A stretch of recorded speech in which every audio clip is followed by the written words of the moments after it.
بسم اللہ الرحمن الرحیم۔ السلام علیکم ورحمۃ اللہ وبرکاتہ۔ آج میں سچ اور جھوٹ کے متعلق مختصراً عرض کرنا چاہتا ہوں۔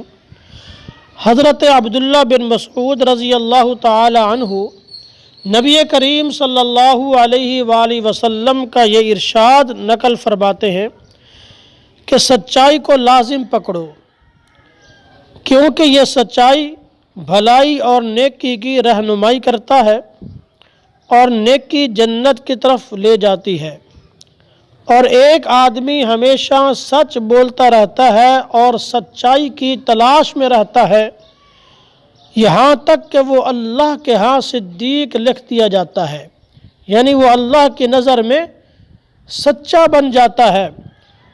اور فرمایا کہ اپنے آپ کو جھوٹ سے بچاؤ کہ یہ جھوٹ برائی کی طرف لے جاتا ہے اور برائی دوزخ میں لے جاتی ہے، اور ایک آدمی ہمیشہ جھوٹ بولتا رہتا ہے اور جھوٹ ہی کی کوشش میں رہتا ہے حتیٰ کہ وہ اللہ کے ہاں جھوٹا لکھ دیا جاتا ہے۔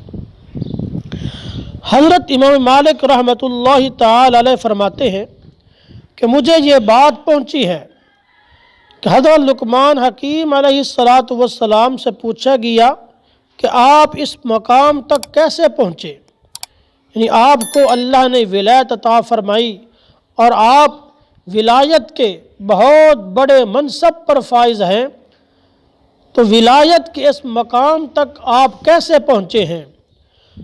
حضرت لقمان حکیم نے فرمایا کہ میں جب بھی بولتا ہوں سچ بولتا ہوں، اور امانت کی ادائیگی میں کمی کوتاہی نہیں کرتا، اور فضول باتوں سے پرہیز کرتا ہوں۔ ان تین عملوں کی وجہ سے اللہ نے مجھے ولایت کے مقام تک پہنچا دیا۔ لہٰذا ہم بھی سچائی کو لازم پکڑیں اور جھوٹ سے اپنے آپ کو بچائیں۔